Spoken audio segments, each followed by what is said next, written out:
I injured myself. I have a slipped disc. I hurt myself washing dishes. I was, leaning forward, washing one too many dishes, and it just starts spasming. Like, I like slipped the disc. I could feel it. It was a culmination. Like it had snowed a lot. Like you're cleaning snow, lifting my heavy daughter, and trying to like just do way too much. And then it was that one last dish that broke the camel's back. So I'm in therapy now, like going to the chiropractor, like trying to save my body that's crumbling. Yeah. I won't go to the chiropractor because I don't like people touching me. It's a thing. I don't like people that I don't know touching me in any way. I am Hans. Sit here. I will make you to feel nice. I don't like the idea of other people like touching me, and anyway. I love it. The more I don't know the person touching me, that's the rush. That's the rush. Mega Dads Live is a mature-rated podcast. It's for the Mega Dads, the Mega Moms, but not the Mega Kids. So put on those earmuffs and let's go!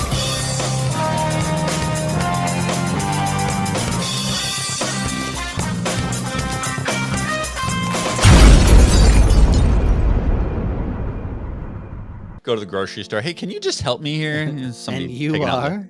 I can't sleep on my stomach anymore. I will absolutely fuck my back up every time I sleep on my stomach. And it's because like my I've got like a thicker pillow, like a heavier pillow. So then I'm kind of like bending backwards a little bit if I'm sleeping on my stomach. Does that make sense? No, it does. Your pillow must be very firm and too large. My back is just very brittle. It's like it's like a can of Pringles, It's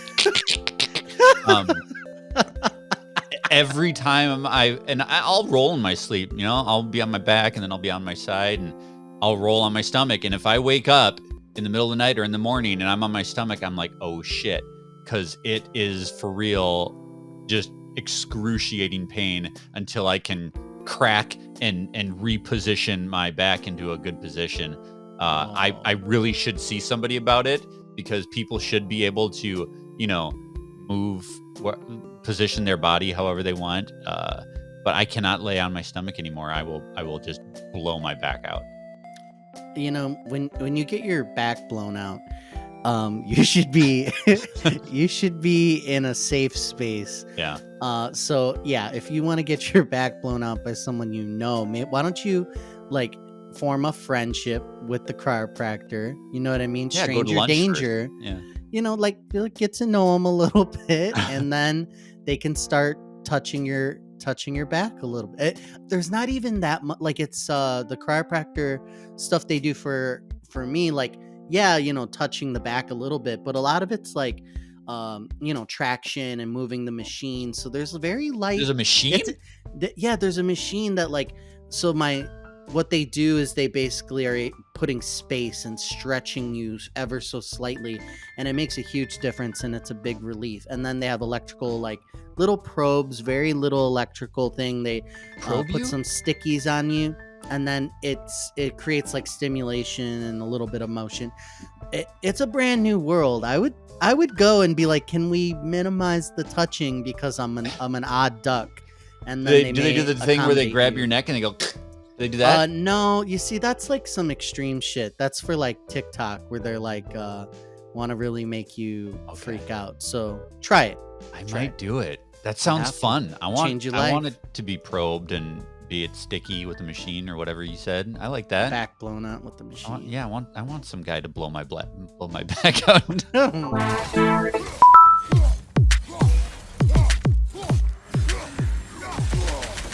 God of War Ragnarok Valhalla. This is an epilogue to God of War Ragnarok, and it's presented as a roguelike or a roguelite experience.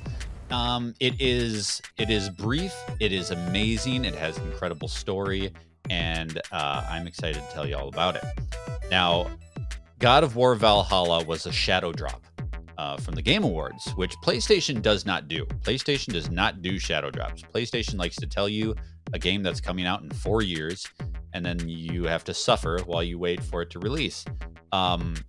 It is a free expansion to God of War Ragnarok, and it is an epilogue, which means you really need to play God of War Ragnarok before you play Valhalla, because it continues after the credits roll on the main campaign. Wow. It is, it's interesting because I do not like rogue games. I don't like the idea of having to do something over and over and over again. So when I fired this up, my first thought was like, God, I really don't want to do that. But I do want to experience the story because it's God of War, and it's a PlayStation first party. So it's like, you want that story, right? You want that experience of knowing what happens next in after God of War Ragnarok. So I put this sucker on easy. Nice. Easy. There's like 5 difficulty levels that you can select from when booting up Valhalla, which I'm not sure if that was. I'm not sure I remember there being that many difficulty levels in the standard game. But I was like, kick this shit down to baby mode, because what I want to do is minimize the amount of times that I have to replay a segment. And for the most part, that was very effective. I was able to play this game through. It's about a, I don't know, 2-hour experience, 3-hour experience. Oh, wow. And Okay. I completed it with only having to restart it, like go through a section or whatever, probably like 4 times. Wow. The game is built where they bake in a couple of restarts where like you have to do it because that's how they like set it up and explain what's happening. And I'm not going to get too deep into like what is happening, because that's part of the fun of doing this is the narrative that unfolds as you go. But it wasn't until like the final confrontation where I found myself dying and re-rolling and dying and re-rolling and dying and re-rolling. And it got a little frustrating. And then my son took the sticks and he finished it. He's and like destroyed it real quick. He showed me up, and I was just like, are you for real? Because the boss is no joke, even on easy mode. Like they put you through the paces.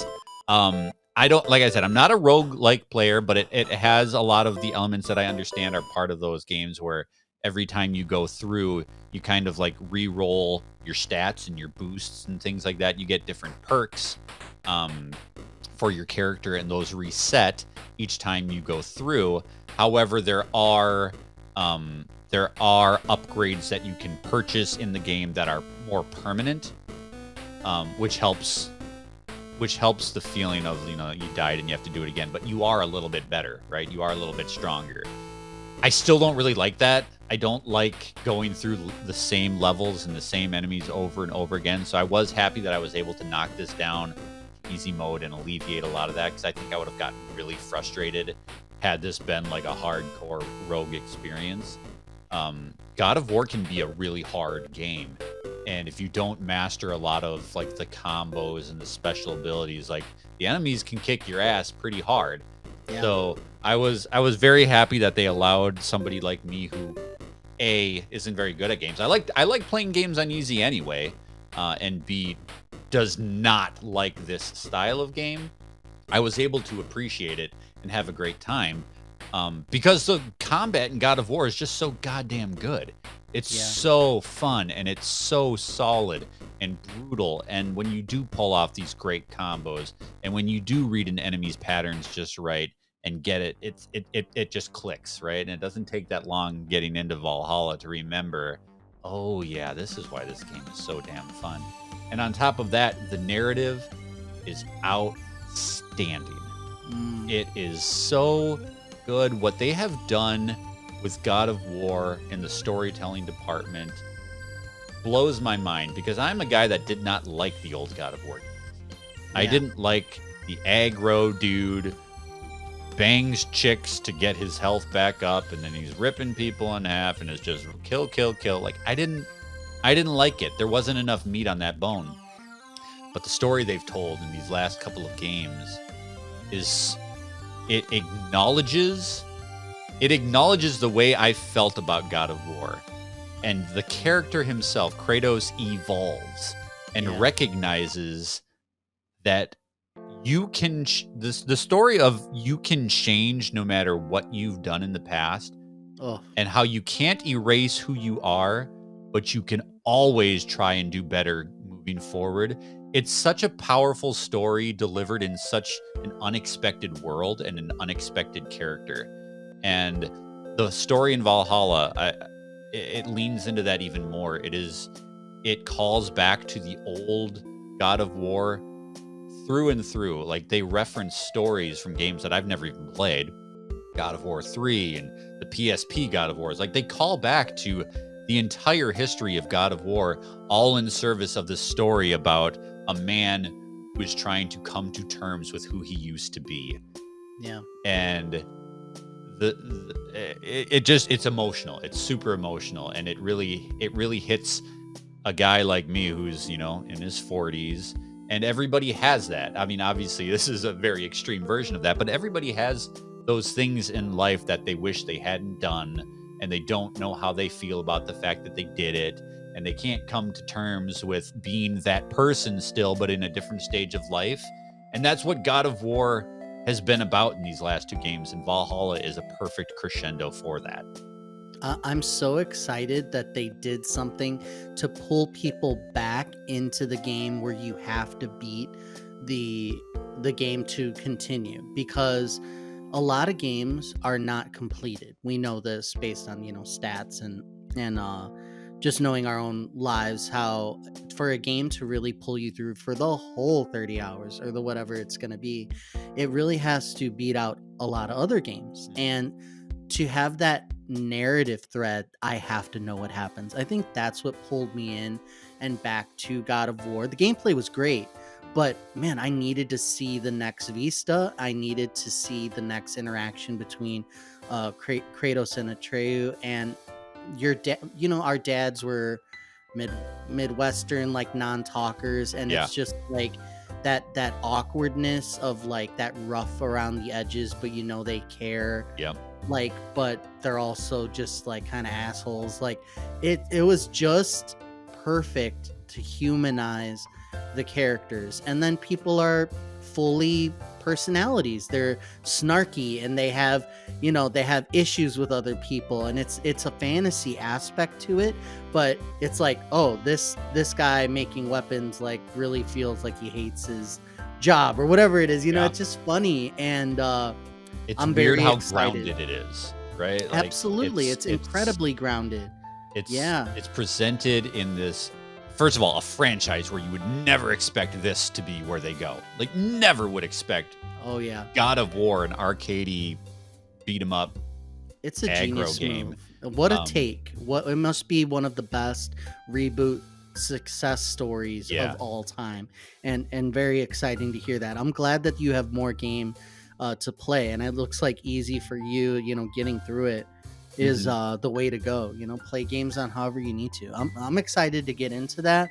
PS5 has been they're just getting me and saying, look, it's time. You have to get your PlayStation because we have enough over here for you to do. And I'm gonna have to make the jump, get a Slim or something. And one other little take on that is, I really like this trend on PlayStation where they take this huge blockbuster game, and then, like, I don't know, 6 months, a year later, they give you just like a recap shortened experience. Like Ghost of Tsushima Gold Edition did that with the Iki Island. Spider-Man had its City That Never Sleeps DLC. I love the fact that they give you just a little bit. I mean, it's DLC. It's not like an original idea, but it's not short shrifted. Like, this is such a well thought out expansion, and it's a very meaningful conclusion. If this would have been included with Ragnarok, it might have pushed it over the edge to be my game of the year last year. But it's really good. It's really good. So I've been playing a dark medieval tactical RPG called Beast: False Prophet, developed and published by false prophet. So it's interesting they put that in the title. So it's released in early access in October and has been slowly getting more and more updates. So in a nutshell, what you're going to be playing this game for is if you're a fan of those strategy RPGs. If you think of like an XCOM or a turn-based combat where positioning and when to use your action points and when to use your right abilities to take out enemies, that's kind of what it is. Sometimes you have a smaller group with just one or two people, and sometimes you have more in your party depending on how the story's unfolding. And it's a good entry by obviously a newer studio that's kind of biting off a little bit more than it can chew. Now, before I go on, one last thing to say is the gameplay footage that we are going to show may or may not contain extreme nudity, orgies, demons, murder, also like implied incest, like all sorts of things. This game is extremely dark. The whole premise is that you are a war-torn, somehow tainted soul where you're coming back from war and you are imbued with this power to go from just a normal like sword wielding like soldier transforming into like a devil beast, and you grow claws and horns and just contort, and all of a sudden you're this like souped up beast creature that has different attacks, who can slash at people, who can scare and taunt people. It's very weird, and the story is equally as dark. It's about a king who's gone mad, who's bloodthirsty, who doesn't care about the death and suffering of people around him. His prince son is like rebelling against him. You are coming home and this is your king, so you're like doing what he says because you kind of have to, and you're keeping up appearances, and it's all like everybody's trying to act like, oh, I don't want to say anything because this guy might murder me. But even though he's obviously insane, there's nothing but death. It's all about the medieval Europe, a take on kind of fantastical obviously, but just like the dark, dreary, disease-ridden, war-trodden medieval times, and everything is done this way. It's dark. That sounds oppressive. Footage, I don't know where this like cutscene exactly comes from because it's kind of like a flashback, but all of a sudden there's like an orgy happening and it shows it. We're talking full frontal, and just I don't know if we're gonna show the footage. I just want to put it out there that this game is dark.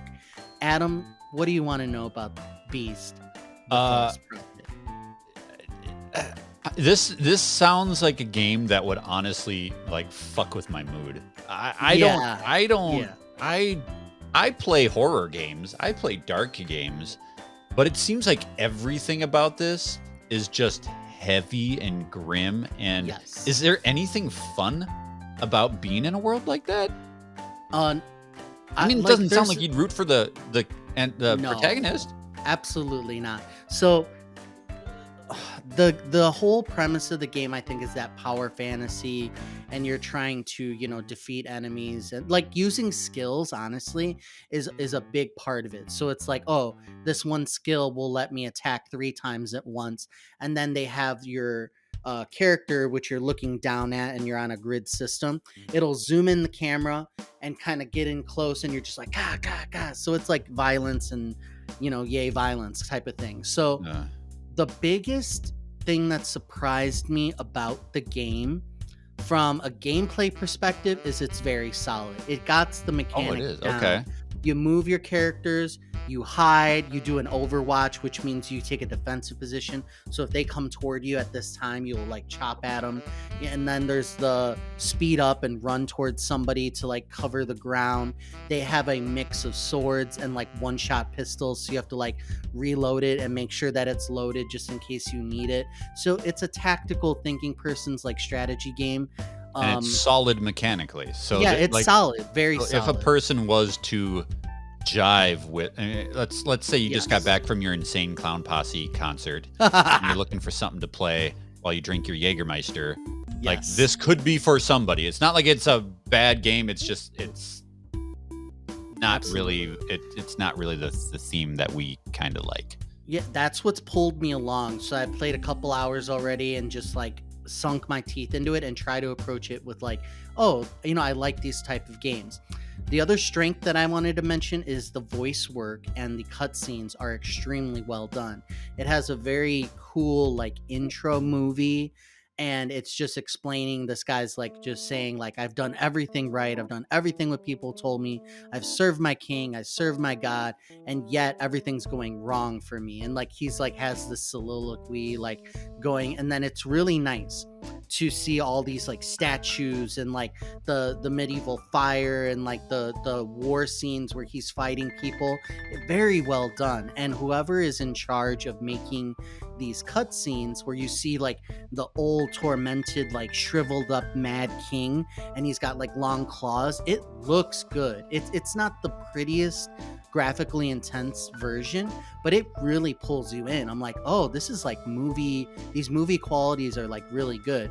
And then the voice work, like I don't know if this is intentional or who they got to do the voice work, but the old school European drawl of like, medieval speech is like just enough where it's a little overboard, but it's done really well. It's like, my king, like, why have you, like, just like everything. And then the insane prince, the king's son is like snarky. He's like, you tell those bags of shit to get over. Like, it's like he has a little French in him or whatever. It's so fucking like, it's over the top, but also well done. The sounds and people like dying and all the sound effects are great. A lot of the transformation when your person builds up enough rage to like change into the beast, it has this cutscene to it, and then you look cool, like you look like a fairy demon, and it's really well done. Where the game falls short, it's an early access jank fest. So when you do zoom in and it's supposed to be a cool like cutting of the sword, you'll have two characters just start clipping into each other and it won't work out this time. You can move accidentally one character on top of another, so it looks like they have like 6 arms. I have some of this in the gameplay footage, and it's just broken in a lot of ways. Like, this audio comes in late, like the graphics and the actual step-by-step combat are not good, so it looks very like muddy and janky, whereas the cutscenes are like 3 steps above that. Right. So it's a weird mix. You can tell as they make this game that they have the early access jank, and they're gonna be working on stuff, and they just have strengths and weaknesses, just like a lot of these types of games that hit early access from like smaller devs, smaller teams, maybe less experience in different things. And all I could think about is, man, if they had this level of quality throughout, like if the cutscene quality is, let's say, like a 9 out of 10, if the graphics on the ground were 9 out of 10, I could see myself really digging this game and recommending it. But then you get into the orgy scenes and the flashbacks of the murder, and it's just like, like you said, like, do I want to recommend this to somebody? I'm like, if that's your jive, if you really like the bleakness of the medieval times, this would be for you. But it's a mixed bag, let's say. But Beast is a decent game that has a lot of potential. Again, early access, so we'll see where they go with it.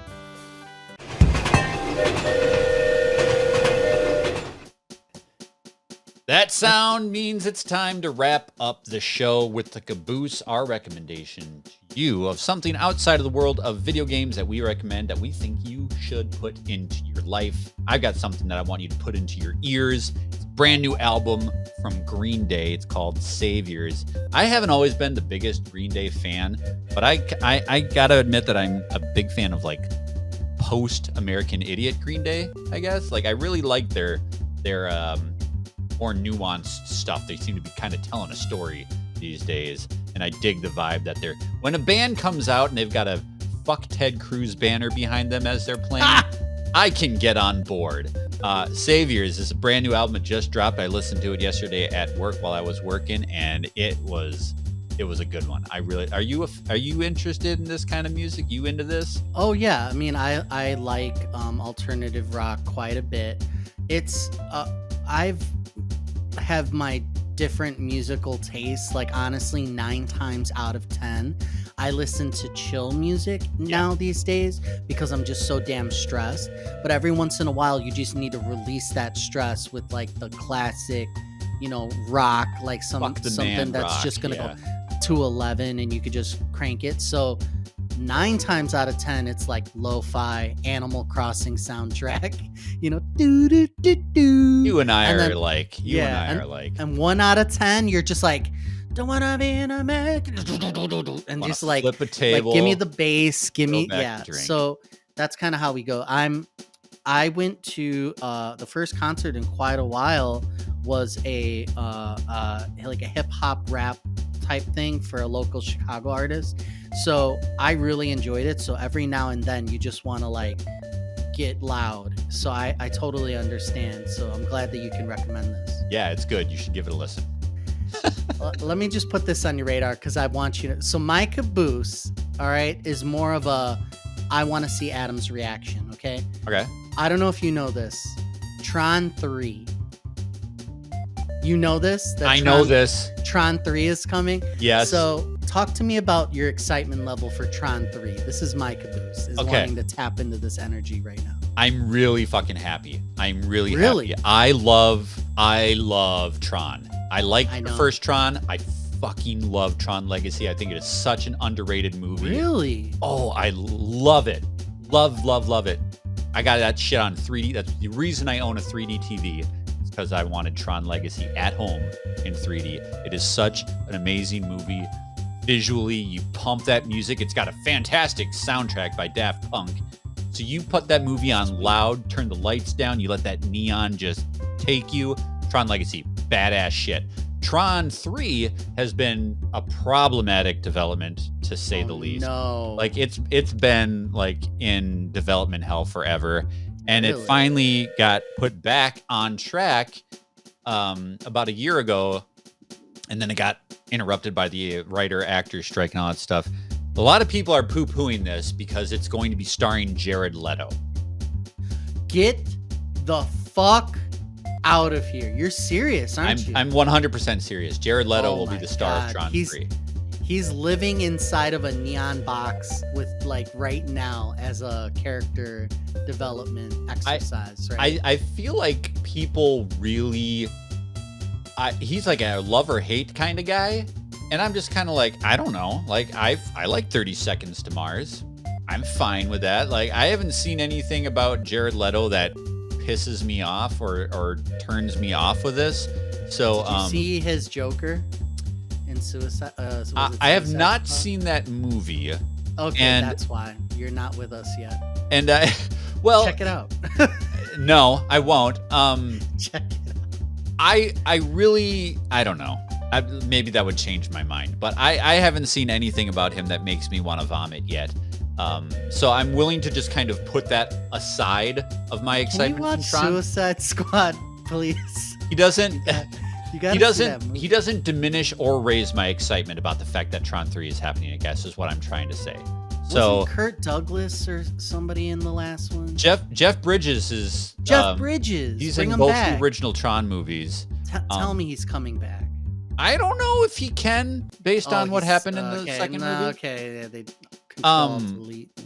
And it kind of sounds like this is going to live independently of that. Like, it's not necessarily going to be like a direct continuation of that. I don't know. I don't know. Adam. Who I knows? don't know. Like I said, this movie has gone up and down, and it was getting made, then it wasn't.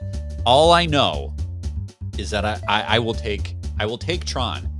It might suck when it gets here, but the fact that they are making another Tron, like this series, this franchise, why the fuck does this exist? It was kind of like a niche. Why did they do it? Why did The they? movie came out in like 1982 and it didn't do very well, but like somehow it got a sequel, which I fucking loved. but the sequel bombed. Like, people didn't like the sequel by and large. So why are we getting a third one? I don't know, because sometimes things just work out. Tron 3, I'm all for it. Bring it. Good job. I want to give one special shout out to all of our listeners, whether you've been listening for one episode or 100. Thank you so much. Like, it's like the community's growing. We have like a new like revitalization, I feel like. Yep. And we're hanging out. We're in the Mega Dads Discord. We are gaming together. Like every Tuesday, we're doing a little something here and there. Sometimes we're playing Overwatch. Sometimes we're just chatting or playing Fortnite or whatever. So thank you for being here. Mega Dads isn't Mega Dads without the good people who listen and tell their friends about it and try to keep it from their kids because you're trying to have a good time and you don't want them to listen to all this drivel. Thank you for all that effort and keeping our show away from your kids' ears and into yours. Thank you. That's the perfect way to end this episode as we continue with Megadad's 10-year anniversary. My God,